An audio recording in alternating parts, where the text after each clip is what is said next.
My life is in your hands. My life is in your hands. You took control when I was young, when I was not able. I had no mother to love me or a father to give me a hug. I was left all alone in this strange darkness. Nobody tried. Welcome to Inspired Lessons with Junior Prince, and this is the second episode of What is on Your Mind. So please join us and see what people are thinking. And I'm going to be doing it at the St. James Fair here to see what people are thinking. Enjoy. So my next guest, what is your name? Kristen Lovin. Okay. And we're at the St. James Fair. And you're mentioning now, I see you have here a candidate. Why is that? I am on the ballot for Smithtown Town Supervisor. Okay, now I believe, is it Vecchio? No, unfortunately Vecchio lost his Republican primary, so there's Democrat Bill Holst and Republican Edward Wareheim and myself. So there are three candidates for Smithtown Town Supervisor. Now, are you a Democrat, Republican, Conservative? I'm independent. I'm not party backed. So I actually had to get over 1,500 signatures to get my own ballot line. Okay. So what, you seem kind of young, so what makes you want to run for such a position? I'm 40 years old, and I am also a small business owner in Smithtown, and I was really upset with the amount of stores that are closed in Smithtown, including St. James and Kings Park. So it was really part of a revitalization mission for myself and my friends. No, definitely good idea, and you're right, I do see some stores that are closing. And so what do you think you can be able to offer? I hope to get people that are in my generation involved in local government. I feel that we've totally stepped away from that, and we've been so focused on just the grind of working and taking care of our parents and our children, and we've really neglected to step up in our community organizations and in our local government. You know, this is good, because you know the fact that if we have more younger people that would actually take control of what's going to happen in our state, then our country, we would have a better situation happening. And let's say with President Trump and what he's trying to do with the tax, are you for it? What are you thinking? I'm going to be a little bit political and abstain from commenting on that until I have a better grasp on it. Of course, at face value, I'm not pleased with it at all. I'm very worried, but I want to give it my due diligence before actually making a statement on that. I think what you were saying about people getting involved, I feel like a lot of people need to work on themselves personally. Once you have gotten yourself into a good, strong position, then you need to start to reach out in your local community and then elevate from there. Everybody here is complaining about what's happening on the national level, and yet nobody knows what's going on the local level. Right. No, you're right, because it all starts from each of these different states that combine into one. Yes. You know, so it is very important. So now, putting politics aside, what else is on your mind? This morning I went to church for the first time in a very long time. Okay. My daughter is going through the process getting ready for confirmation, and I was so surprised about how different church is today than it was when I used to go on a regular basis. So if you can explain what you mean. The phrasing for the Roman Catholic Church, the phrasing and the songs that they use and things like that are completely different than when I used to go to church on a regular basis. Okay, so is it better or is not? I guess that's what I'm trying to find out. It's different. It's different, and I don't think it's I would say that it's better. You know, I think all change is good.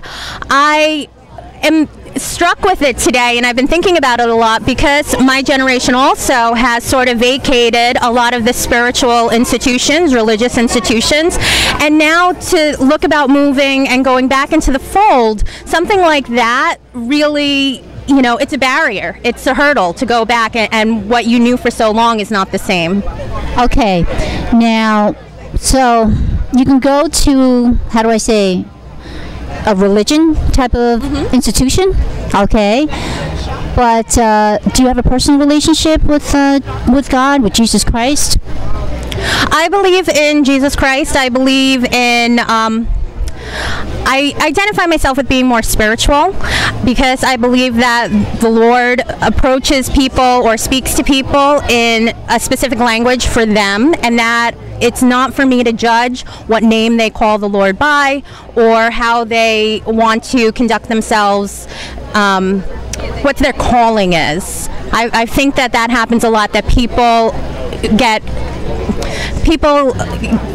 get caught on the words and the verbiage, and rather than the meaning behind a lot of things. So that's what I try to strive for, is find the meaning. You know, the thing is that everybody has free will, and that's one thing that God did, was that He gave us free will, because He's, you know, saying, I don't want you to be a robot. I don't want you to be worshiping me because I'm forcing you. So that's called free will. That's called His love giving to humanity, is to give us free will to choose if we want to choose Him, Jesus Christ, or if we want to choose someone else. But my reference point is the Bible. Mm-hmm. And the Bible, you know, is telling me why we were created, or in what purpose, how we're supposed to live our lives. To me, it's the manual of life. And it's telling us, though, in the Bible, it's telling us that John 3:16, for God so loved the world that He gave His only begotten Son, so that whoever believes in Him shall not perish but have everlasting life. So to me, I know that it's only one way to me. Other people might think that there's different ways, different paths to heaven. But again, free will, my free will chooses that there is only one way, and it's what the Bible is telling me, and I believe that to be true. And I think people like yourself who feel that they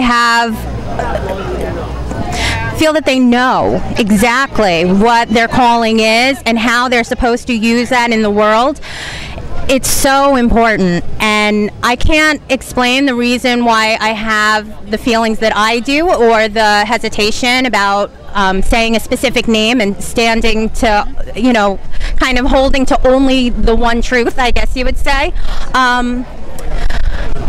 And I can't make a justification for it, but I know that every day when I meet people who are very solid in their faith, that I see people who are trying to do the same work, but they might not all know that they actually are on the same team yet. Well, again, I'm just thankful that God did give us free will, and we can choose who we want to choose to be our God, you know. But I want to thank you so much, and much success, many blessings, and really the fact that you're, you know, young. I really need more people that be ambitious, that want to see this, even starting from their town, to change, to be a bit better. I'm 40 years old, so I'm not that young, but I am. Compared to me, I'm 52. Hey, you're not old. But, you know, I am lucky enough to be born in a generation before computers. Right. So people in our generation really bridge the gap. Right. Thank you again. I do appreciate it. So we got practice. We got it. Okay, so thank you so much for being my guest on the segment of What Is On Your Mind. So your name is? Betty Zamarelli. Betty Zamarelli. Okay. Thank you. So Betty, what is on your mind? What's on my mind these days is where I'm from New York Senior America. In fact, I was New York Senior America 2010. Oh, really? And my organization is looking for ladies over the age of 60 to participate in our annual event. No, you got the right height, babe, but you got to wait till you're 60. That's the whole thing. And then you can get your little talent together and become New York Senior America 2000 whatever. You know, I'm trying to think how old I was, but I was Teen Central Long Island. I did a beauty pageant a long time ago. Wow. And, you know, so that was a long time ago. I know. You know, we're getting away from the word pageant a little bit. We're calling it more or less a competition. Okay. Maybe some people are more comfortable with that word, because ladies over 60, they hear pageant and they go, ooh. But it's fun. The group entertains all over the state of New York. Oh yeah, and the winner of the pageant goes to Atlantic City to compete nationally. Now that's a good one. How long has this been around? 35 years or so. I know, but it's not very well publicized, and so we're trying our best to get the word out about for ladies over the age of 60, which is considered the age of elegance. And wisdom. And you're, a lot of wisdom. And you're up and coming. I'm keeping my eye on you. You know, let's say, actually, what do they win? They win money. Okay. And they win the prestige, of course, as being either New York Senior America, and hopefully the winner goes on to become Senior America of the whole United States. This year we have Leanne Brill, who is a vocalist. Oh, you have to hear her. Oh, she is to die for. She's this year's winner. She's going to compete, and you know what? She's going to bring home that crown to Long Island. She's a Ronkonkoma girl, so she's local.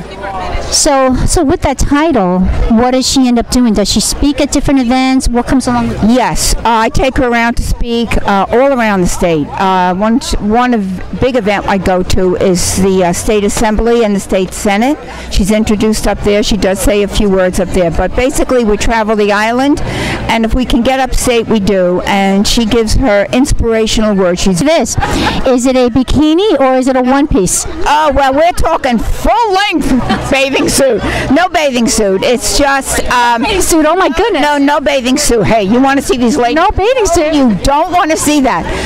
What it is your philosophy of life. You walk and talk in a gown, and your talent for just 2 minutes, and we can put something together for anyone. So, don't worry about that. So is there a website that they can check? Yep, NewYorkSeniorAmerica.com, and we also have a Facebook as well. So when you go on NewYorkSeniorAmerica.com, you automatically can go to Facebook. Okay, so thank you again for joining us on the segment What is on Your Mind, and today my guests are Travis Thornton and Kieran Malamo.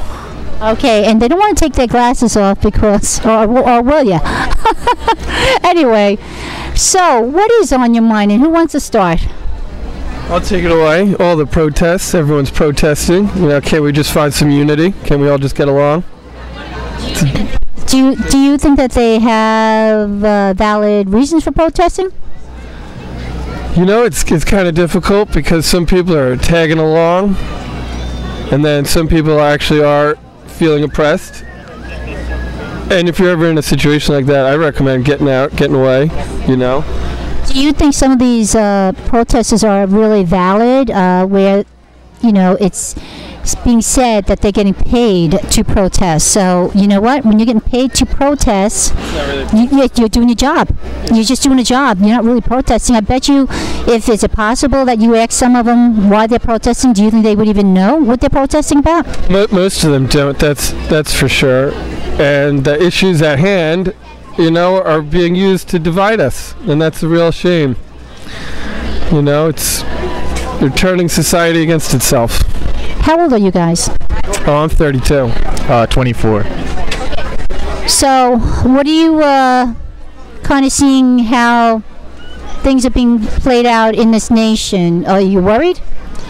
Am I worried? Not really. It's just it's all talk, and at the end of the day I feel like these protests and what's going on is just making it more of a problem, because they're putting these things in the spotlight that don't really need to be. I don't think there's too much of an issue going on. I think it's just the protests and all the controversy is just created and being, Yeah, but the problem is that these protests, I don't think, are just talk, because people are actually getting hurt. There's actually actions happening. You know what I'm saying? So, and it's kind of fueling other people to protest when they're just seeing what they're seeing. Right. Yeah, I've never seen so much dividedness. Like, I feel like 10 years ago, this stuff wasn't really going on, especially with the elections between Hillary and Trump and all that. And there's just so many different groups now. What was interesting is, if you go back 10 years ago, you had the Occupy movement and the Tea Party, who both were, protesting corruption in the government, which was never addressed. And now both of those parties have evolved into the alt-right and the Antifa, who are now becoming radicalized. Okay. And that's scary. But who do you think is organizing all this? Well, it's kind of life as it evolves. It tends to get more and more complicated, and simple things become more complex over time. You know, it's a beast that's growing. It's an ever-present beast that grows. Okay, who do you think is organizing all this? Because there has to be somebody behind this. Somebody's paying the paycheck. Right. Right. I'm anti-big government, to be honest with you. I think the government does a lot of stuff, you know, behind closed doors that we don't know about. And I feel like, yeah, it is. And nobody protests the government. Everybody protests, you know, everything else but the government. It seems like it's said. Well, are you familiar with the terminology shadow government? What do you think that is? The shadow oligarchy? Well, it's a community of 1% of the world that owns everything. They literally own everything as shareholders. And they live in countries like Luxembourg, Liechtenstein, and Switzerland, and Denmark, and Belgium. And they manage the assets of all the governments and their interests. Are you familiar? The name George Soros, who do you think he is? I'm a little bit familiar with him. I'm not going to go into detail because I don't know much. He's a speculator. He buys currencies and then he sells them, and then he funds, you know, different issues in countries. He's the one who's backing a lot of the Antifa. He's the one who's backing a lot of the protests. He's gone into many countries to bankrupt them using, you know, financial strong arming. He took down the Bank of England by short selling their currency, and he operates out of the Netherlands, which has its own financial regulations that don't really come in accordance with U.S. financial regulations. So he's actually not even allowed to work here, but he spends all of his money creating these political action groups. So how do you think we could change what's happening in America? Stop watching the news so much. Well, Fake news. Go online, read real articles, you know, from, you know, a different source. If you still want to obtain some knowledge of what's going on, you know, rather than hearing opinionated stuff. You know. Now I want to kind of just switch the subject here a little. All right. Do you guys believe that there's a God? Ooh, this is It's a sensitive subject. Why is that? I could talk about this stuff all day. Like, I can get really in depth with my beliefs, and I just don't like the fact that, like, my mom is very religious. You know, I was raised Catholic, and you know, she's. I don't know what I believe. I don't know if there's a God, if there's not a God. I'm not saying he doesn't God, it can mean so many different things to so many different people.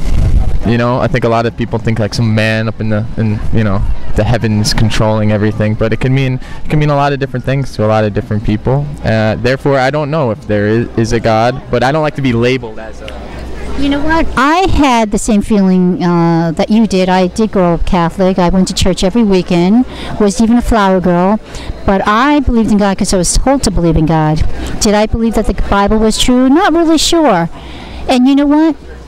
There are religions, and then there are relationship, you know, a personal relationship that you can have with God. And so I went from a religion to a relationship, and that's what the difference for me was. And in which God says, when you ask, seek, and knock, you'll find me. And so that's what I actually did. In my 20s, my girlfriend asked me if I wanted to go to Bible study. I said, sure. I said, since I wanted to, you know, I didn't really know if God existed. And I was very pessimistic, asked a lot of questions, and it turned out that all of a sudden one day the scales of unbelief was removed from my eyes, and I'm like, oh my goodness, Jesus Christ really is true, I'm the Son of God, and that I am a sinner. And meanwhile, I thought I was perfect because I was so obedient to my, you know, parents, and, you know, didn't smoke and drink and everything else. But I found out that wasn't good enough. So my question to you now would be, if you were standing and you're now at the gate of heaven, and Jesus says to you, "Why should I let you in?" What would your answer be?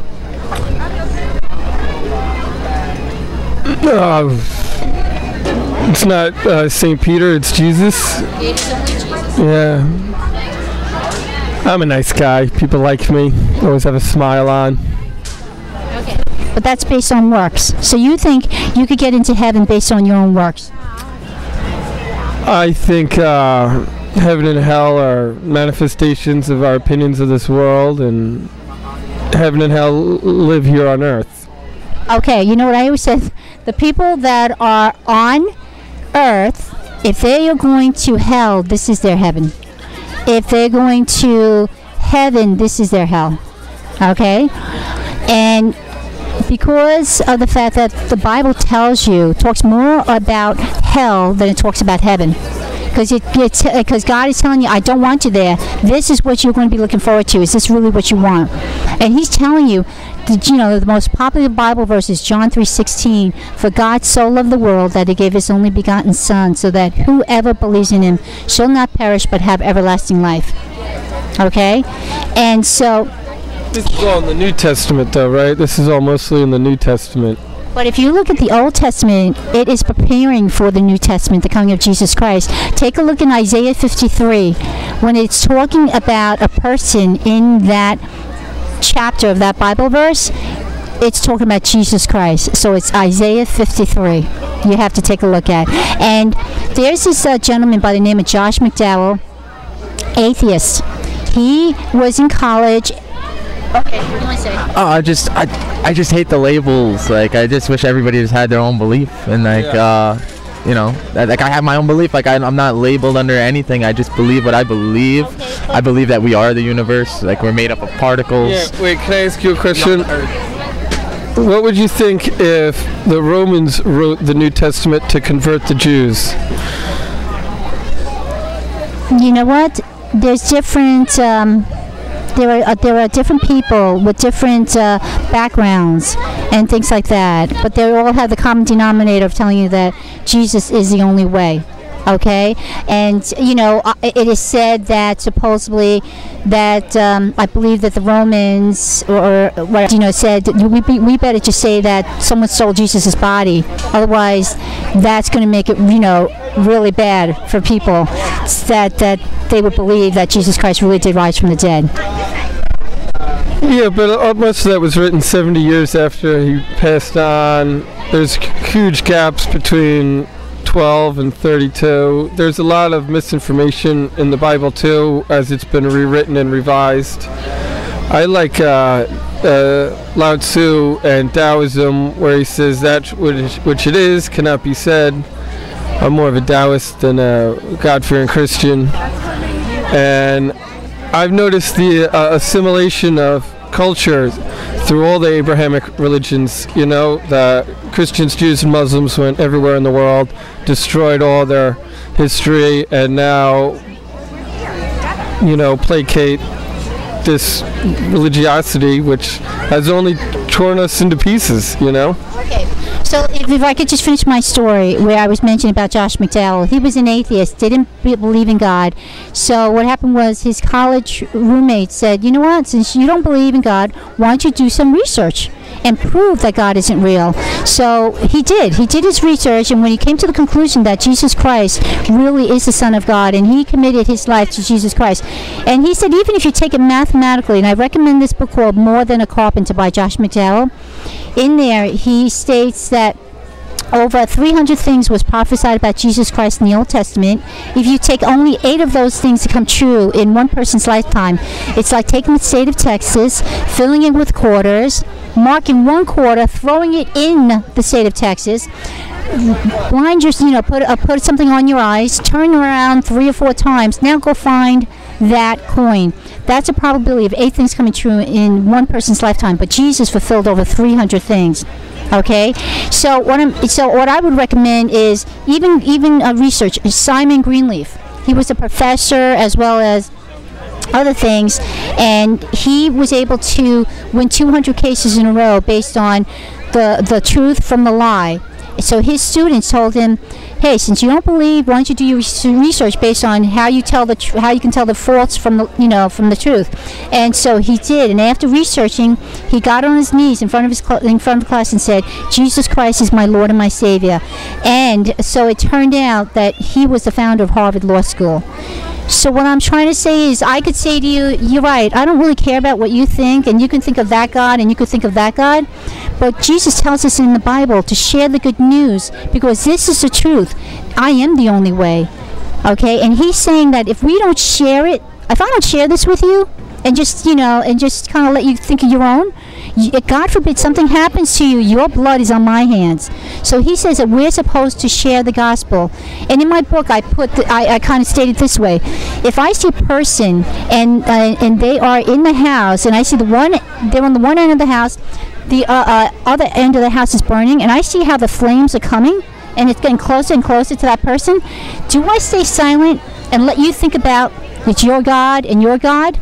Or do I at least share my opinion based on what the Bible is saying to you, and saying, get out of the house. The house is on fire. It's burning.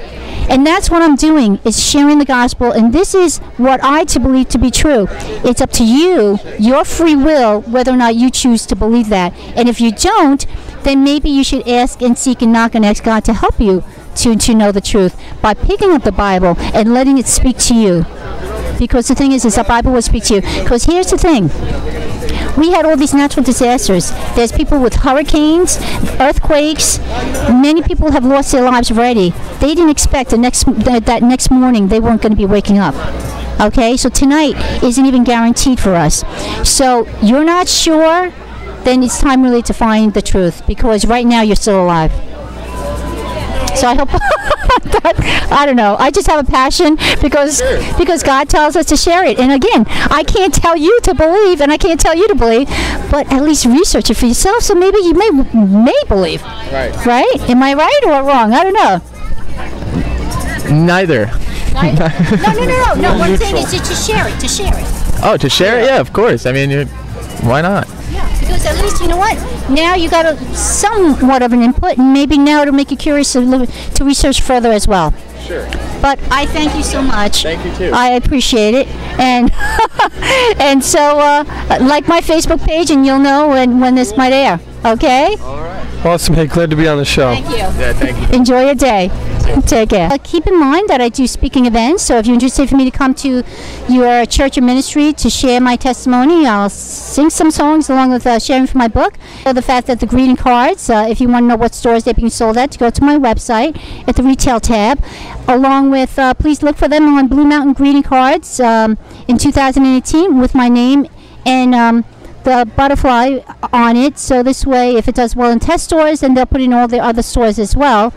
So if you go also like my Inspired Blessings Facebook page, so you'll be able to know what new shows airs and all the different updates, as well as to watch my shows because of the time frame, is to go to my YouTube link and in which Jean Marie Prince, and if you subscribe there, whenever my shows air, then you'll be notified in the fact that when I upload another TV interview.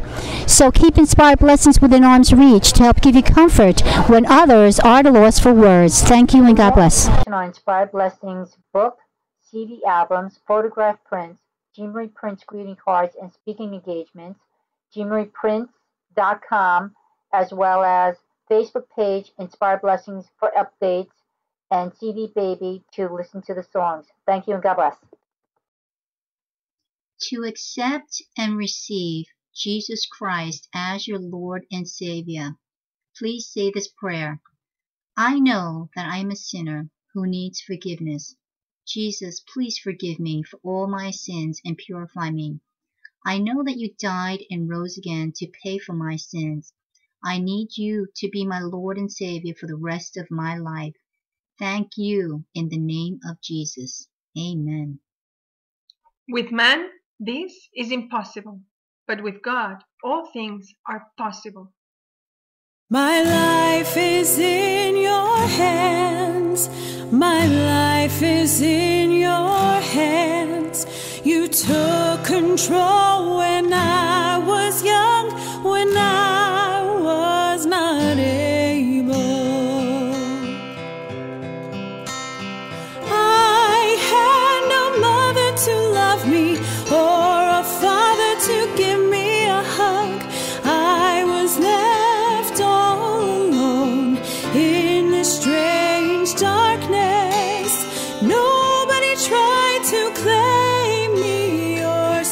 that they knew me. But Lord, you were always there, watching over me, making sure that I was fed. You kept me from the cold. Your